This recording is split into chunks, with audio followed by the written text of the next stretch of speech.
I had a really good response to the video diary that I did from South by Southwest, and I had a few people request that I do more videos like that. So I'm thinking I'm going to start doing a Sunday vlog, kind of like a video diary of what I learn every week, because I feel like I'm learning a lot about life and business every single week right now. And yeah, it's kind of cool to share those little takeaways with you guys, and also just to have them for myself to be able to look back on. So this week was a little bit challenging, and I was feeling really burnt out. And I don't get to this point very often, and I would say it happens once every couple months, where I just am mentally, emotionally, physically exhausted. And a lot of it had to do with traveling and just trying to get back on my feet and back on top of work and emails and all those things. And I'm sure you guys can relate. How do you handle it when you're feeling so overwhelmed you could cry? So I wanted to share my takeaways from this week for how I kind of got through that, and the lessons I learned getting back to feeling like my normal self and getting back to feeling like I was on top of things. So kind of break it down into 7 P's. Let me explain. So the first thing that I learned is that it's okay to feel really burnt out. It's okay to feel stressed out. It's okay to kind of hit a wall.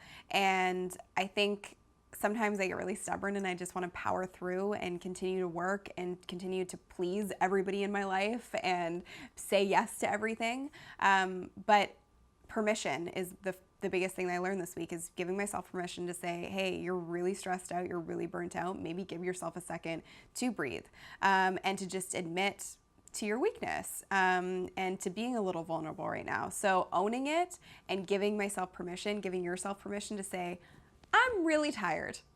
I'm really stressed out, and I just need to get that off my chest. So permission is number 1. The second thing is perspective, and this hit me like a ton of bricks. I started to realize that I was putting so much weight on work, and at the end of the day, what matters most to me in my life, and what always has mattered most to me in my life, is family and friends and joy and being at peace. And so gaining perspective on the fact that I am not a brain surgeon, I don't save lives on a daily basis, so anything that's going on in my work life is not going to change the world in a day, so I can take a step back from it. So gaining perspective on the fact that there are much bigger problems, things going on in the world than what might be going on in your individual life. So trying to take a step back and gaining perspective on that, which sometimes is a little bit difficult to do. So the second P is perspective. The third P is priorities. Kind of ashamed to admit this, but I also was putting work ahead of the things that matter most to me in life, which I said before, family and friends. And I barely have time to see my family right now, see my parents. And my dad's been asking me to go for coffee for about 2 weeks now, and I haven't been able to see him.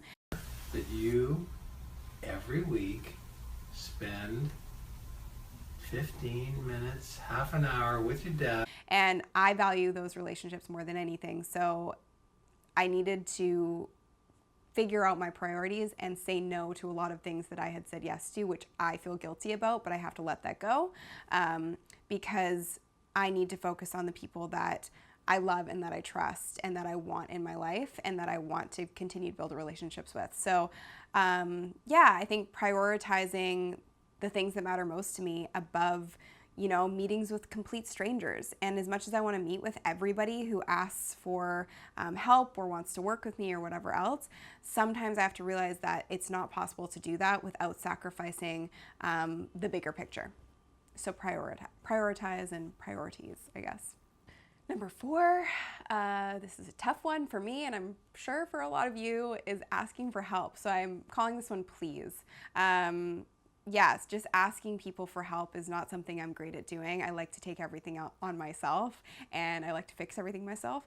So it's as simple as my neighbor making me dinner one night makes a huge difference. And just asking the people in my life for a little more assistance, and people on my team, giving them a little bit more of my workload, and letting go of some of the control. And that's never been easy for me, but I'm learning. So yeah, saying please help me, I think makes a big difference. The fifth one is pause. And basically what I mean by that is just, it has a little to do with perspective, but just walking away from what it is that you're so focused on.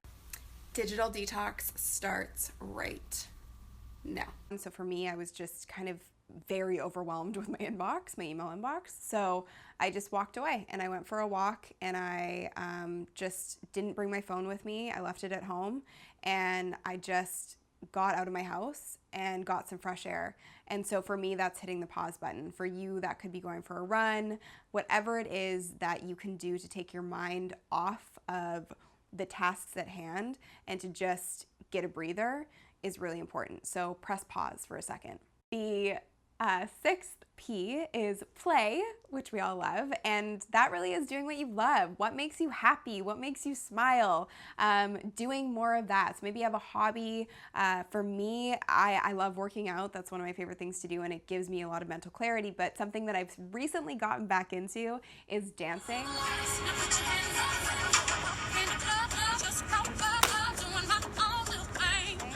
I danced competitively for about 10 years when I was growing up, and I took a long time off, but I recently started doing a Beyonce dance class, and it is a game changer for me. I look forward to it every week, and it just allows me to play and to have fun and to not think about anything else going on in my life. So find something that lights you up and makes your heart happy.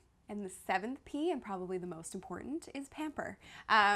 So take some time to do something for yourself. And for me, that was a little spa retreat. I booked myself in for a massage, which I never do, but I'm trying to make it a regular part of my routine. Spa day in Vancouver. This place is so beautiful. So I'm gonna relax for the next couple hours. Whatever it is that pampering means to you, maybe it's breakfast in bed, do more of that and make time to focus on you, as opposed to trying to give all your energy away to everybody else. So what do you guys think of this? If you enjoy these kinds of videos, kind of like my weekly diaries, I'd love to know, and I'd love to get your opinions on what we should call this, because I don't really know what to call it. It's like Sunday vlogs, Sunny Sunday, I don't know. But leave a comment below, and I'd love to get your help on coming up with some kind of a name for these weekly videos that are a little different than my tutorial and business-y sort of videos. And I want to know how you guys distress. So leave your comments below with your best tips for making sure you don't burn out, or if you are feeling burnt out, how do you get back to feeling like your normal self? I'm really excited to see what your tips are.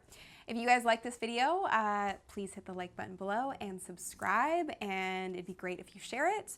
And yeah, let me know what you think about this. It's kind of a weird little space to be in and weird stuff to talk about for me, but it's fun. So I hope you guys enjoy it, and I will see you guys in my next video.